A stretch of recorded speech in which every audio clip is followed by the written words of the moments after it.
इस दुनिया में कुछ मुलाकातें ऐसी होती हैं जो हमारी किस्मत हमेशा के लिए बदल देती हैं।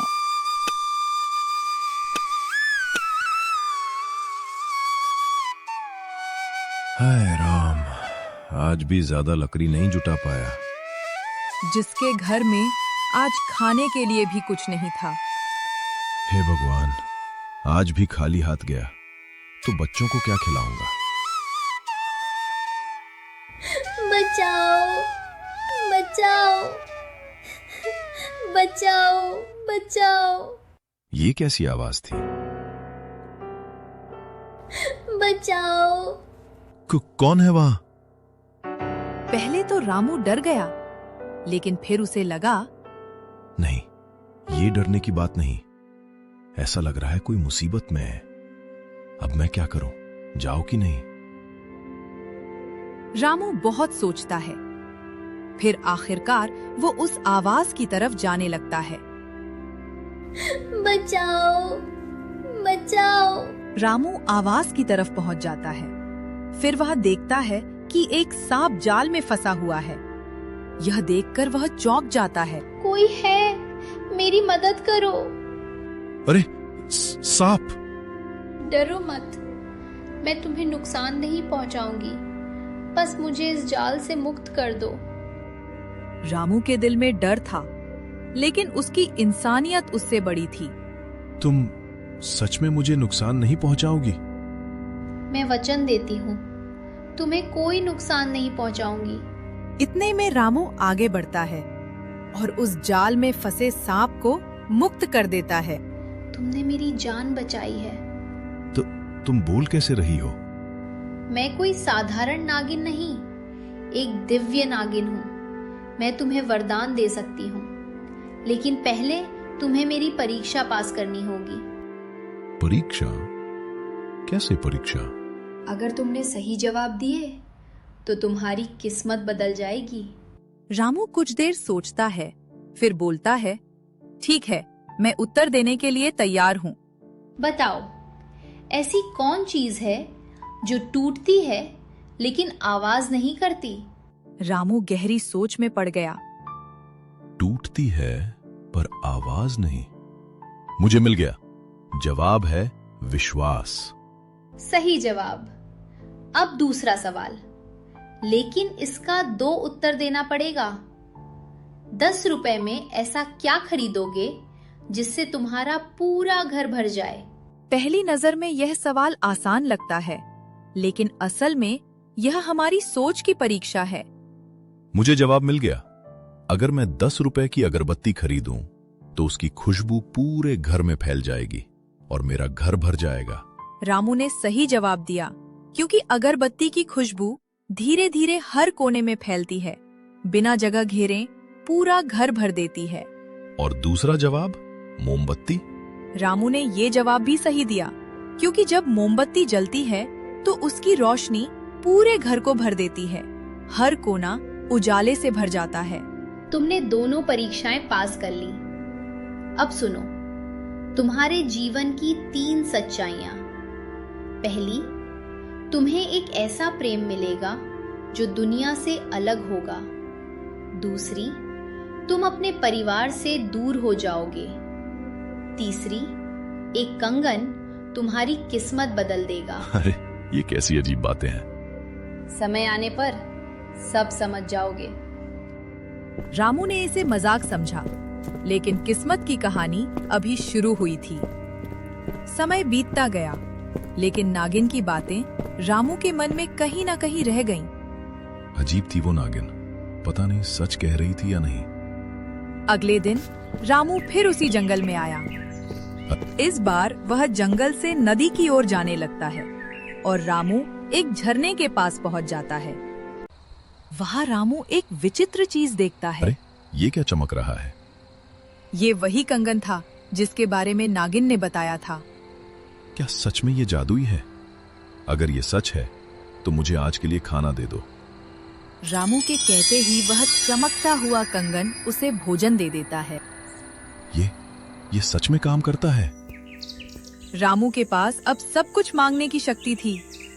अब मैं अमीर बन सकता हूँ लेकिन अगर सब कुछ मिल सकता है तो क्या मुझे सच में सब चाहिए? तभी उसी झरने की गहराइयों से अचानक एक जलपरी प्रकट होती है, जिसकी सुंदरता किसी दिव्य अप्सरा से कम नहीं लग रही थी। तभी रामू उसे देखकर घबरा जाता है। कौन है वहाँ? कौन है? डरो मत, मैं तुम्हें नुकसान नहीं पहुंचाऊंगी। तुम कौन हो? मैं इस नदी की रक्षक हूँ, एक जल परी। रामू की आंखों में डर कम और आश्चर्य ज्यादा था। तुम सच में बहुत अलग हो। और तुम बहुत दयालु हो। दोनों की बातें धीरे धीरे एक रिश्ते में बदलने लगी। अगर ये कंगन सब दे सकता है तो मैं क्या मांगू? मेरी इच्छा है कि मैं इस जलपरी से विवाह करूं।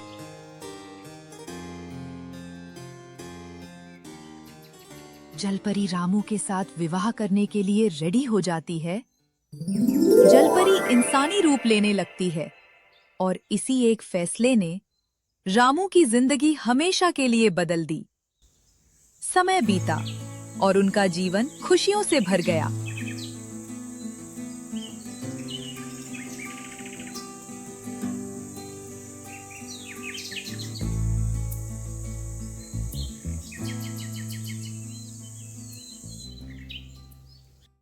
जलपरी एक दिन उदास होकर बैठी हुई थी। तभी रामू उसके पास आया। क्या हुआ? तुम उदास क्यों हो? मुझे अपने जल लोक की याद आ रही है।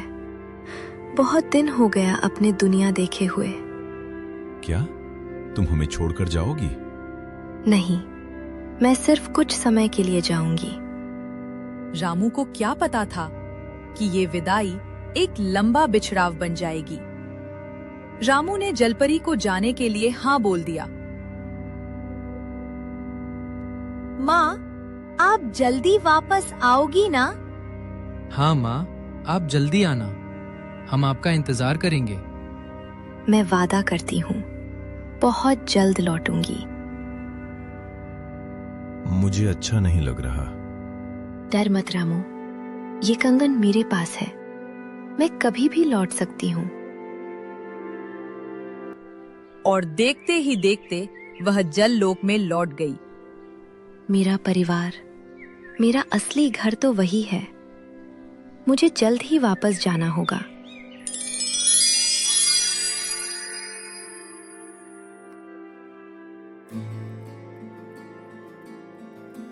लेकिन किस्मत कुछ और ही तय कर चुकी थी।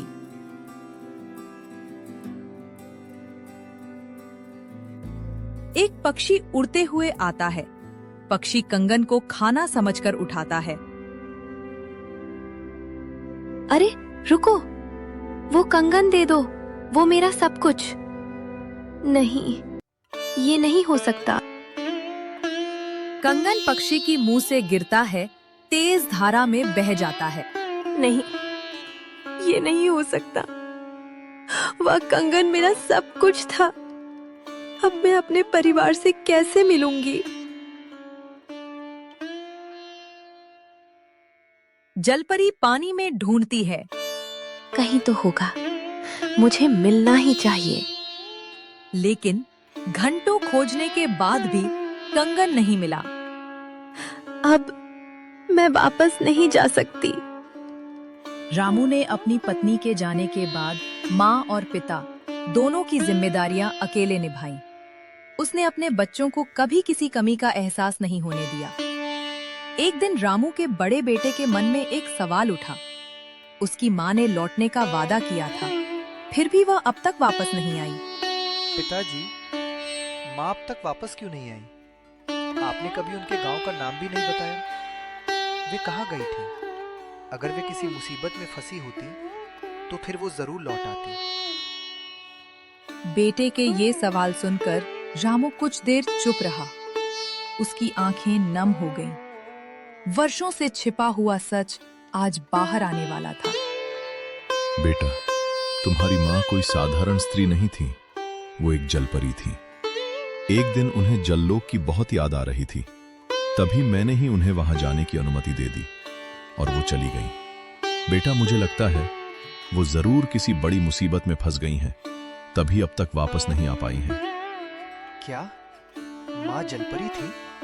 लेकिन पिताजी, अगर माँ हमसे इतना प्रेम करती थी तो उन्हें अब तक लौट आना चाहिए था। इतना सुनते ही रामू का दिल टूट गया।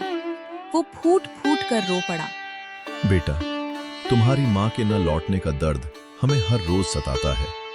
हम भी हर दिन उसी इंतजार में जी रहे हैं कि शायद एक दिन वो वापस आ जाए, लेकिन लगता है वो किसी मुसीबत में फंस गई है। नहीं पिताजी, अगर आपको ऐसा लगता है कि माँ किसी मुसीबत में फंस गई है तो आपने उन्हें खोजने का प्रयास क्यों नहीं किया?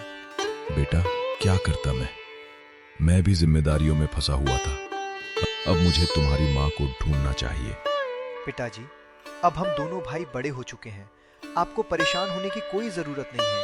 आप इन पशुओं का ध्यान रखिए और हमें वह स्थान बता दीजिए जहां माँ गई थी। रामू ये सुनकर अपने बेटों पर गर्व महसूस करता है। उसका मन खुशी से भर जाता है। वो उन्हें जाने की अनुमति दे देता है। पिता की आज्ञा मिलते ही दोनों भाई अपनी माँ को खोजने के लिए जंगल की ओर निकल पड़ते हैं। चलते चलते रात हो जाती है, इसलिए वे थोड़ी देर विश्राम करते हैं। फिर उसी रात वे अपनी माँ की खोज में आगे बढ़ते हैं। खोजते खोजते वे बहुत थक जाते हैं। अब उनके पास ना तो खाने के लिए कुछ बचा था और ना ही चलने की शक्ति। केवल 2 बोतल पानी बची थीं, जिनसे वे अपनी प्यास बुझाकर वहीं बैठ जाते हैं। तभी वहां से एक तपस्विनी गुजरती है। उसे बहुत प्यास लगी होती है। बेटा, तुम लोग इतनी रात को जंगल में क्या कर रहे हो? माता, हम अपनी माँ को खोज रहे हैं। और फिर वे दोनों सारी बात उसे बता देते हैं। इतना सुनते ही तपस्विनी हल्का मुस्कुराती है और बोलती है, बेटा, चिंता मत करो, मैं तुम्हें सब बता दूंगी। तुम्हारी माँ कहाँ है और किस समस्या में है, लेकिन पहले तुम्हें मेरा एक काम करना होगा। मेरी प्यास बुझाओ, मुझे बहुत प्यास लगी है। ये सुनते ही छोटा भाई अपनी बची हुई बोतल का पानी उन्हें दे देता है। तपस्विनी की प्यास बुझ जाती है। तपस्विनी सारी बात बताने लगती है। बेटा, तुम्हारी माँ का एक जादुई कंगन था, जिसकी मदद से वो वापस आ सकती थी, लेकिन एक कौआ उसे भोजन समझकर उठा ले गया। उड़ते समय वो कंगन नदी में गिर गया और तेज धारा में बहकर खो गया। इसी कारण तुम्हारी माँ जल लोक में ही फंसी हुई हैं। माता, इसका कोई उपाय तो होगा जिससे हमारी माँ वापस आ सके? हाँ बेटा, एक पहाड़ पर एक साधु रहते हैं जो सदियों से तपस्या कर रहे हैं। तुम वहां जाओ, तुम्हारी सारी समस्या दूर हो जाएगी। अपनी माँ को पाने की चाह में दोनों भाई तुरंत उस पहाड़ की ओर निकल पड़ते हैं। वहां पहुंचकर वे साधु से मिलते हैं। साधु को कुछ बताने की आवश्यकता नहीं पड़ती। बेटा, यदि तुम मेरे 2 प्रश्नों का उत्तर दे दोगे तो मैं अपने योग बल से वो कंगन तुम्हें प्राप्त करके दे दूंगा।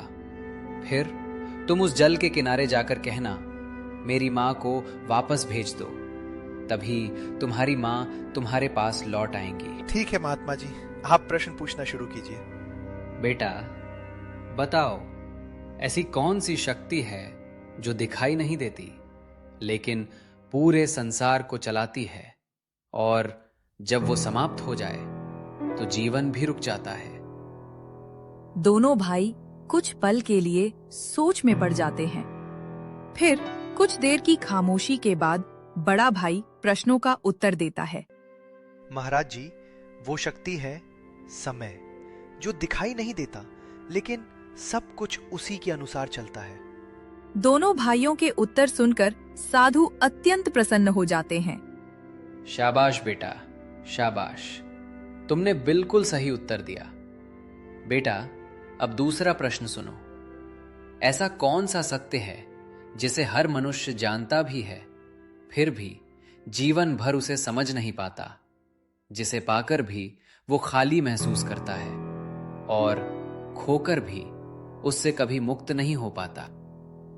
यह प्रश्न सुनते ही दोनों भाई गहरे विचार में डूब जाते हैं। कुछ क्षणों तक कोई कुछ नहीं बोलता। दोनों भाई कुछ पल के लिए सोच में पड़ जाते हैं। फिर कुछ देर की खामोशी के बाद बड़ा भाई प्रश्नों का उत्तर देता है। महाराज, वो सत्य है मोह। मनुष्य जानता है कि ये बंधन है, फिर भी उससे जुड़ा रहता है। उसे पाकर भी संतोष नहीं मिलता और खोकर भी उससे छुटकारा नहीं मिल पाता। साधु यह उत्तर सुनकर बहुत ज्यादा प्रसन्न हो जाते हैं। साधु बिना किसी देरी के अपनी योग साधना से उस कंगन को प्राप्त कर दोनों बेटों को दे देते हैं। दोनों बेटे उस कंगन को लेकर जल्लोक की ओर चलने लगते हैं। कुछ समय बाद वे जल्लोक तक पहुंच जाते हैं। फिर जैसा साधु ने बताया था, उसी प्रकार वे अपनी माँ को पुकारते हैं और तभी उनकी आंखों के सामने मानो सारी खुशियां लौट आती हैं। उनकी माँ उनके सामने आ जाती है। अपनी माँ को देखकर दोनों बेटे अत्यंत प्रसन्न हो जाते हैं और उनकी माँ भी अपने बेटों को देखकर बहुत बहुत खुश होती हैं। फिर दोनों बेटे अपनी माँ को साथ लेकर घर लौट आते हैं।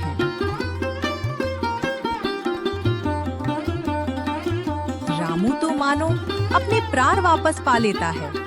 वह अपने दोनों बेटों और अपनी बीवी को देखकर अत्यंत प्रसन्न हो जाता है।